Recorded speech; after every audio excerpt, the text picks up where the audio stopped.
मैं तकरीबन 50 साल का हो गया हूँ।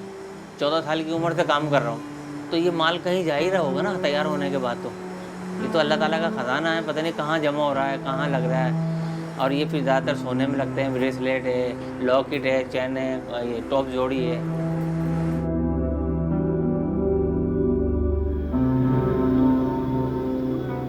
For much of the world, Pakistan's northwest is synonymous with war and religious militancy.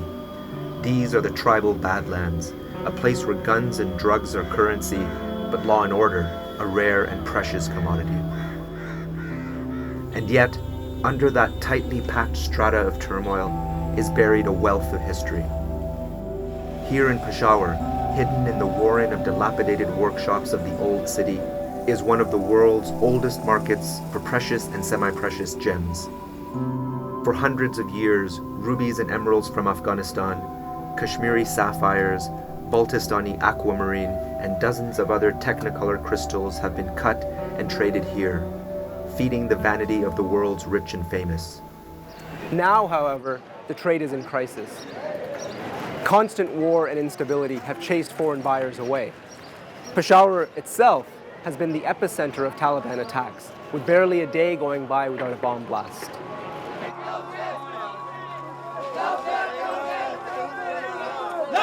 Death and destruction have bled into the everyday lives of Peshawaris, and along with it, the kind of chaos that is a breeding ground for criminals.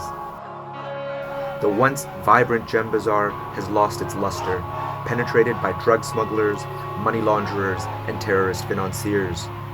Tensions are on the rise, straining the already tenuous threads of Peshawar's social fabric.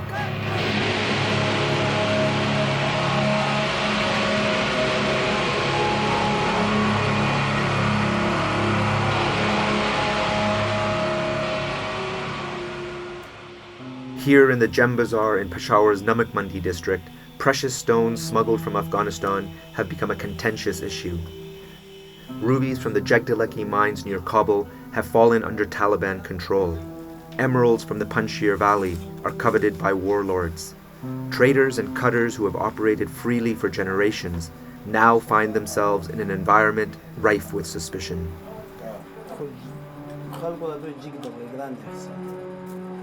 हमारे वालिद साहब मैदान में काम करते थे, मादनों में काम करते थे, हमारे दादा भी काम करते थे, मगर वो तो वो उसी वक्त मेरा बाप दादा जो है ना वो याकूत का काम कर रहे हैं उसी वक्त से।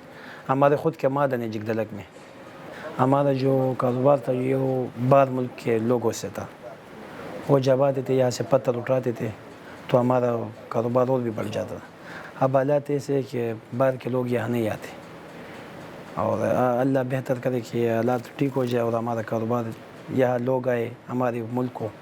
इसे चाहिए कि बाहर के लोग आए यहाँ से पत्थर उठाए तो हमारा कारोबार इंशाल्लाह अच्छा होगा। But that dream is a long way off.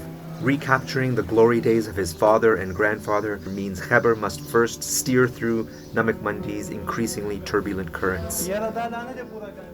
Much of the trade has gone underground, fostering a mafia-style black market atmosphere. The largely undocumented movement of millions of dollars worth of precious gems has naturally attracted a seedy clientele. Gems and criminals have always had an illustrious partnership. Diamonds have been used for years to fund wars in Africa, and the trade in gems is a convenient way to launder money. The trade in Afghanistan and Pakistan isn't immune to this kind of nefarious activity. The Taliban in Jagdalek tell us that they take 10% of the value of all of the stones taken from the mountains. And here in Peshawar, people have warned us that these kinds of people are here. Drug smugglers who use lapis lazuli to hide and transport heroin internationally. And even though nobody will talk about the specifics on camera, in general terms, they tell us hundreds of millions of dollars are being laundered through the gem trade. Kamal ul-Din is one of the few international traders left in Namak Mandi and the former president of the Pakistan Gems and Minerals Association. You can use any trade for money laundering, and gem trade could be one fine medium of doing money laundering, because in your pocket you can carry a stone worth of $1 million. There are lots of corruptions in the areas, in the third world countries, where there is no peace, there is a war, and a lot of money coming in for the development, and corruption is there, very obvious, everybody knows. This can be used, gem trade can be used as a medium of money laundering. Of course, this is very obvious, very understandable. Understandable maybe, but dangerous nonetheless for traders like Khyber. Born in Pakistan to Afghan refugees, he lives in a purgatory, rejected by Pakistanis and without a life to go back to in Afghanistan. Lacking proper documents, trips to the Afghan mines are fraught with danger. Khyber must first cross the turbulent border, the same supply route used by US forces in Afghanistan, and travel into Taliban-controlled territory, not only negotiating safe passage, but also the Taliban's cut of the rubies he will bring back to Pakistan. Occasionally, tribal conflicts make the journey even more deadly. Disputes over spoils often lead to violence. These are rival tribal elders from the Afghan ruby mines meeting in Namak Mandi at the Taliban's request. Fighting broke out after a discovery at the top producing mine in Jagdalek. Meetings like this, often including Taliban representatives, happen regularly in Namak Mandi. Someone comes with the identity or ID of a different country and has no legal bindings here, he can do anything. Few people have taken the cover, because if you do something here and you don't have Pakistani ID and you have the option of fleeing from here, within 20 minutes you are in a tribal area and you are in the safe haven, and then you go to Afghanistan, nobody can touch you even if you kill. Khyber accepts the risks as the reality of life as a refugee. He has no choice. अक्सर वहाँ से याकूत लाता हूँ, stone लाता हूँ, तकरीबन महीने में 1-2 दफ़ा जाता हूँ, 1 दफ़ा 2 दफ़ा।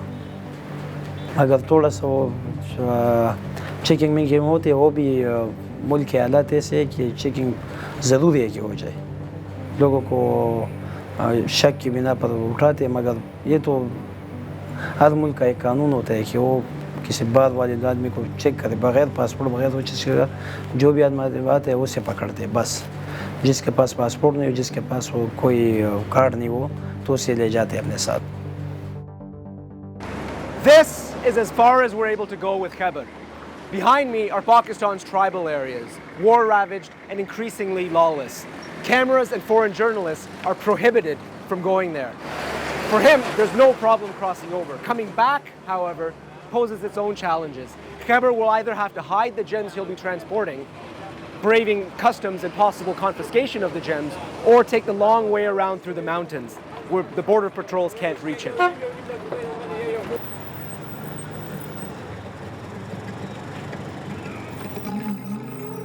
Tensions at the border are a symptom of a deeper mistrust between Pakistanis and Afghans. Over the past 3 decades, Peshawar has been home to as many as 2.5 million Afghan refugees, people fleeing the brutal conflict in their homeland. The influx has not only changed the delicate tribal balance of the city, but along with it, the fragile economic order. The gem trade, because of its potential for generating hundreds of millions of dollars in revenue, has become a pawn in this region's turbulent history. Hunched over their cutting wheels, Namak Mandi's cutters seem oblivious to the chaos swirling around them. For them, taming the light that passes through their tiny crystals is an all-consuming passion. The traders, however, find themselves caught in an increasingly volatile world. Navigating the complex web of rivalries and alliances in Namak Mandi is a little like unraveling the volatile history of the space between Afghanistan and what's now Pakistan. The British, during their colonial rule, tried to bring this area under control and failed.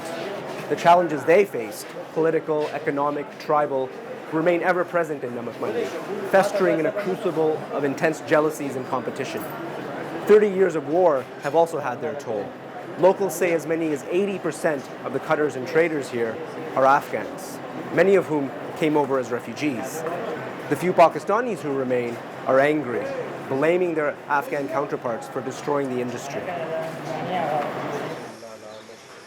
Ibrahim is one of those Pakistanis. He has spent his entire life in Namak Mandi, experiencing both its highs and its lows. देखिए जी, अफगानी लोग जो हैं, इनका कानून मुझे समझ नहीं आया कि ये पाकिस्तान में आए हैं, जिस सियासी रास्ते तो हमें नहीं पता कि क्या गवर्नमेंटों को आपस में क्या वो होता है। ये आए हैं यहाँ पे, यहाँ गुजर बसर कर रहे हैं, इनको कोई पूछगछ नहीं है, आप यहाँ घूमें। तो वाकई ये सच बात है कि 80% से ज़्यादा लोग यही घूम रहे हैं, यही मजदूरी कर रहे हैं। ये पैसा कहाँ लेके जा रहे हैं? ये अफगानिस्तान लेके जा रहे हैं। और आप वहाँ एक पाकिस्तानी अगर अफगानिस्तान चला जाए तो उसके पास पासपोर्ट न हो तो उसे चुप के अंदर डाल दिया जाता है, उसे मारते हैं। तो ये कानून हमारे लिए है, उनके लिए क्यों नहीं है? हमें तो ये काफ़ी परेशानी है। अब यहाँ पे ये अफगानी घूमते हैं, जो काम कर रहे हैं, जो हमसे उठा रहे हैं, हमें परेशानी हो रही है। हमारे मजदूर बेरोज़गार हैं, ये मजदूरी करके जा रहे हैं वहाँ पे, ये वहाँ पे ले जा रहे हैं पैसा, तो हमें नुकसान हो रहा है। गलत काम ये करते हैं, बदनाम करते हैं सबस पासपोर्ट को, पाकिस्तानी पासपोर्ट को ख़राब बदनाम करते हैं, गो कि पाकिस्तानी इन कामों में मुलव्वस नहीं है। आप यकीन माने कि मैं नाम ले लूँ तो शायद मेरी ये दुकान कल यहाँ ना रहे। ये अफगानी लोग वो हैं, इनके हाथ लंबे हैं, ये ड्रग का काम करते हैं, हेरोइन का, चेस का ये काम करते हैं, बदनाम पाकिस्तान को करते हैं।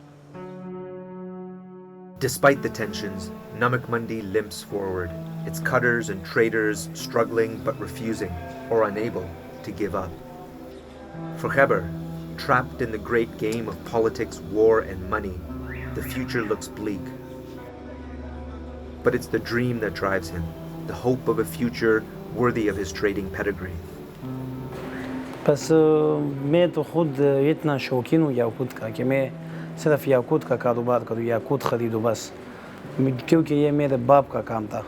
वो किसी दूसरे पत्थर को इतना नहीं ख़रीदता जितना कि याकूत का काम वो कर रहा था। मेरा भी ये ख्वाहिश है कि मैं बाप के पहलू पे चलूँ, कि उसके आगे कि वो जिस तरह काम कर रहा था मैं भी उसी तरह करूँ।